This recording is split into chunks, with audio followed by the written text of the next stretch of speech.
Hello, wonderful people and fellow adventurers. Thank you for joining me here for another episode of Indie Adventures, where we find a random indie game in some random state of completion, and we give it a try, with the goal of providing some structured feedback on that indie game's story, controls, interface, graphics, music, and sound effects. And hopefully, we give some useful feedback to some aspiring developer who bravely puts their game out for all of us to try. So today our game comes from the ever-popular r/PlayMyGame, and we're going to be looking at a game called Rose of Starcross by, I believe it's Peyton Burnham. Rose of Starcross is a turn-based, story-driven RPG created by a solo developer, inspired by Zelda, the Mario RPG series, the Mother series, modern indies, and even games like Punch-Out! So the first thing I noticed as soon as I got into the game was it's got this sort of stylized art form the moment you hit it. And the intro screen, I have to say, I feel is really beautiful. I think it's really well polished. As soon as I came into it, the music was great. It's got great music throughout the entire thing, but the moment I hit that intro screen, the music caught me and the graphics caught me right away, and I really enjoyed those. One thing that made me really excited when I read this r/ is it sounded like a game that really had a lot of things planned into it, and I hope for an indie developer that these all get polished pretty well, because it seems like it could be a really big project. Not that there haven't been indie games that have come out that have taken a long time to kind of mature and that were really well polished at the end. But some of the features that they talked about, the author, was that there's going to be a sort of no damage turn-based combat. There's going to be like a mini-game based attacking inside that, platforming, magical abilities, environments, with a lot of colorful, large, detailed, and open areas to kind of explore, which is nice. And then there's going to be a lot of character and NPC interactions, which from what the little bit of the game that I played, which I played for about an hour and a half to make it to the end of there, and I really enjoyed it. There was a lot of NPCs that you could talk to.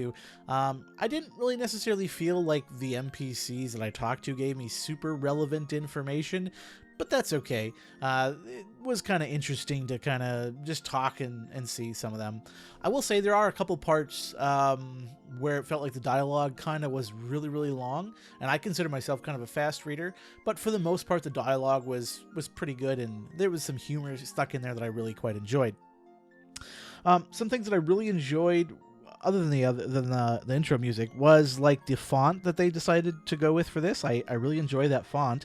I think it looks really good across the board. I love the feel of the controls. So right at the beginning of the game, the author tells you, you really should use a controller for this, and I agree with that. I think a controller is definitely the way to go for this game. I did have a little bit of issue with setup. I'll touch on that briefly at the end of this video. But the feel of the controls felt super good, super smooth. I love jumping around. I love the platforming where you're going up and down and up and down, and that was just something I really quite loved. The music was really good across the board. There was lots of different music in different areas of the game. That was very well done, and the overall feeling of the game, I know it's supposed to be like post-apocalyptic, but it almost kind of made me feel with the stylization like the South America Day of the Dead festivals that they have, where you kind of get this really colorful, hyper-stylized, sort of morose environment where you've got some of this undead environment coming into play, and it's just something that up in North America or the United States I don't really kind of see that kind of stylized stuff quite a bit. So it reminded me of like Day of the Dead graphics that you'd see like down in Mexico or something like that, and I really like the art style so far. The sword scene, there was one particular scene that really stood out in my mind that I thought was really good. There was it's kind of got like this Excalibur sword in the stone kind of feel to it when you get to it, and it's kind of like your first big event, in my opinion, when you get into the game, is when you go ahead and touch this sword. And I really enjoyed this scene beforehand. You've kind of got this mentor in the game almost as you're starting out here that kind of walks you through some stuff, and she tries to pull it out first, and there's this really great like pulling effect and the little air power radiant coming away from that sword. I thought that was really done quite well, and I really enjoyed that. The fighting was really good. You'd kind of skip into the fight scene, similar to like Pokemon, where you walk around the world and then when a fight scene happens, you go, no, and you go into your fight scene and you kind of battle through that. The mini games were pretty good. I enjoyed those. I think some of them could be polished up, like the sword spinning mini game I really enjoyed, and I didn't really mind the attack power based on being able to hit these markers. Some of the mini games I didn't really care much for, like the little sword dodge one was kind of bland to me, and the sword, like the ball catching one was, it didn't really do that much for me, but most of the mini games are pretty good, and I enjoyed those. So yeah, those were all things I really liked about the game. I really hope the author is able to go through completely and get the funding that they need for this and complete it. It would be really exciting to see the end of this game once it's really fully polished. All that being said, so those are all the positive, all the pros that I found, because I do want to emphasize I like this game. I enjoyed this game. It was really quite fun.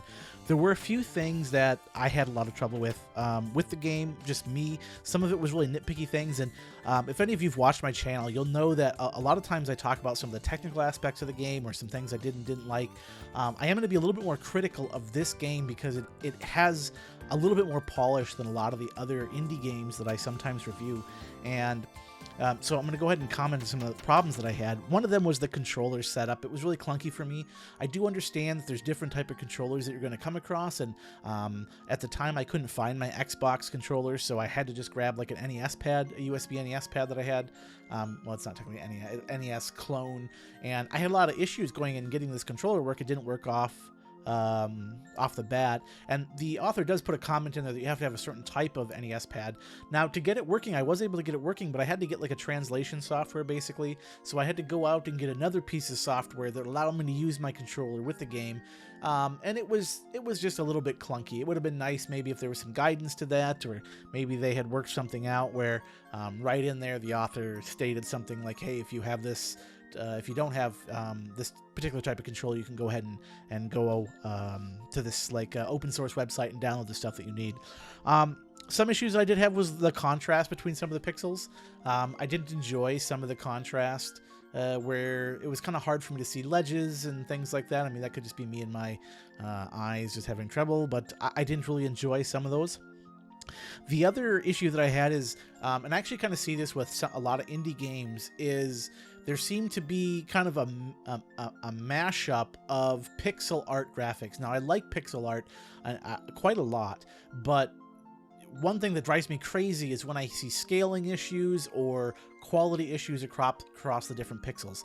So, like, there's a couple different scenes where you almost have like 4 to 5 different what seems like levels of detail in your pixels, where things don't really look really congruent to me, where you've got a set of pixel area that is very well defined, has a lot of like pixel shading, and then you have another sort of pixel area which is maybe a little bit more choppier and rougher looking, and then another set that doesn't really that has maybe a different level of detail. And there's a few things like that in the world where I didn't really enjoy it because the detail levels for the different areas were just too much for me, I guess.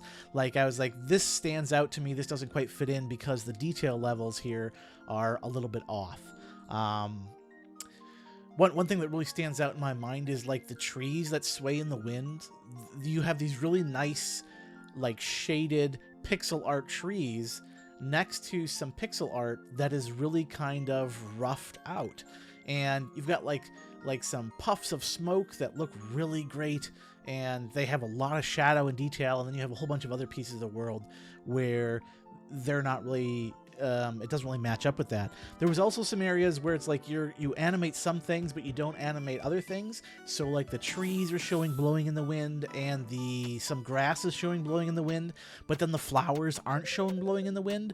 And I know that's super nitpicky, but it really stood out in my mind as something that wasn't congruent with the world, where things really weren't congruent. Another area that kind of bugged me is that first scene when you come into the we'll call this, I don't know, the afterworld or the dark world, wherever you get transported to, is that the stars in the background of that initial screen when you come through the doorway,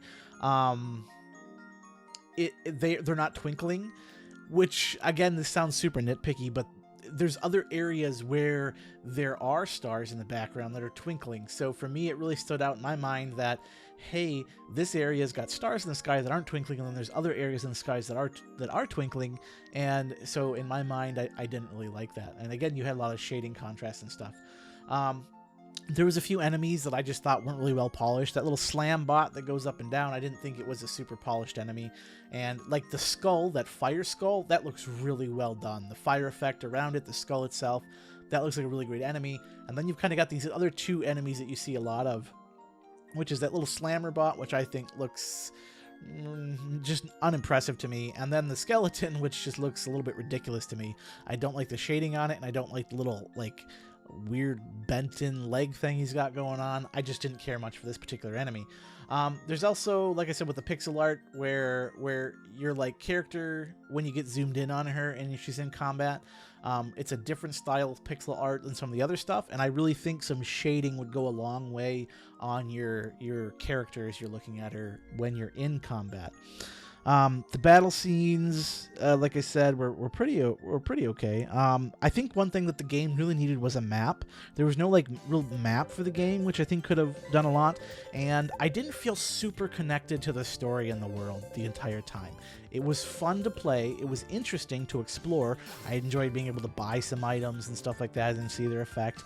But I didn't feel super connected until all the way at the end when you fight the crazy mega boss guy, and he's all super dramatic, and then I was kind of like, oh, this is kind of interesting. I really want to keep playing this.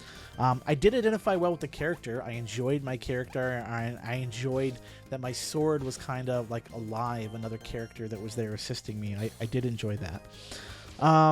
Mini games could be improved just a tiny bit. Yeah, I already touched on that. And then the pixel shading detail. Otherwise, everything was pretty okay. Sound effects. There was a few parts where the music would cut out and you'd have the characters talking, and that was a little bit annoying too. So there was a couple times, like when you talk to NPCs, there's kind of like, if you're talking to a male, there's like a deeper like noise, and when you're talking to a female, there's a little bit higher pitch. I like that. That works fine. But then when you're talking to some of the special characters, like the jack-o'-lantern, or I don't remember what's his name, the other skeleton guy who's gonna bash you at first, there's different voices. And then there's your mentor, and her voice to me is borderline annoying, the way it sounds as you're reading through it. Now I do read fairly fast, so I was clicking through it pretty quickly here. That right there, that kind of got really annoying to me. And there was even a couple parts where the music dropped out, and so that's all you heard. And to me, that was just a little grating with the sound effects. But otherwise, everything else sounded really great. The sound effects for like attacks and then battles and your sword sounds and then jumping, and a lot of the other sound effects, really great. Did a really great job. So I really hope you guys go and check out the Kickstarter campaign. I am going to leave some links down below to get the software for the controller if you need that, to go to the Kickstarter page if you want to go ahead and sign up for that. His goal is only 6,500, which is both good and bad in my opinion. Or I mean, I'm assuming it's a he, maybe a she. I'm not sure. It's kind of both good and bad because I feel like for this game to be really good quality at the end, I feel like $6,500 is almost not enough for the amount of development time that you're going to need, right? Because you're probably going to be polishing this game for another 1 to 2 years. I mean, that's at least I think what you're going to polish the game for. And you think about how many man hours you're going to put in for, $3,500 or $3,000. I mean, it just seems like you're really undervaluing your time, and I know that this is probably something like a project of passion for you, where you really want to do this, but I worry that dollar amount in the real world may not be enough to really get you through and really make the game great. But I hope I'm wrong. I really hope I'm wrong. I think it's definitely a reachable goal. I think they're definitely going to reach that goal, and I hope that they reach way over that goal, because I would really like to see them make a lot more money off this so they can have a much better chance of completing this project. So Peyton, you did a great job. Rose of Starcross. I would definitely recommend it. I think it's worth playing the demo. I think it's good enough that it's worth the playthrough. Even in the demo state that it is now, it is an enjoyable experience, and I think you should go ahead and play it. And as far as the world exploration goes, I think if you just wanted to kill some time, there's definitely some other stuff in the world that you could just kind of look around and play around with and have a lot of fun with. So I give it a thumbs up. Definitely go ahead and download it, give it a try, and maybe back them if you really enjoy the game, because I think if it gets completed, it's going to be a really fun, great game, and I hope that they really polish it, because I'm excited to actually play the full game. I'm really interested in it. I thought the cutscenes were good. I thought the TV scene was good. I thought the end was good with the final boss and how dramatic he was. I thought the sword effect was great. I liked the different transition screens. The music was fantastic. And I think I'm going to end this video with just letting you guys listen to just a tiny bit of the music so you can hear it. As always, guys, if you enjoy this video, I would love it if you'd go ahead and take a moment to click the like button down below, or maybe subscribe if you want to see more of these. And, you know, I am trying to create this content and going into some indie games. And if you have any particular games that you think would be really great that are new indie games that are coming out that you'd like to see, go ahead and put those in the comments down below, and we'll add those to the lineup of possible games that I review in the future. All right, so you guys have a great day. Thank you for joining me. I really appreciate it. And enjoy some of this awesome music from Starcross. Rose of Starcross, which just sounds fantastic. By the way, I should mention, if you really like this music, at least when I originally looked, there was a Kickstarter bundle available so that you could actually get the soundtrack as well as like a separate digital piece, which, again, this is really great, like indie music, as far as I'm concerned. All right, everybody, thank you very much. You have a great day.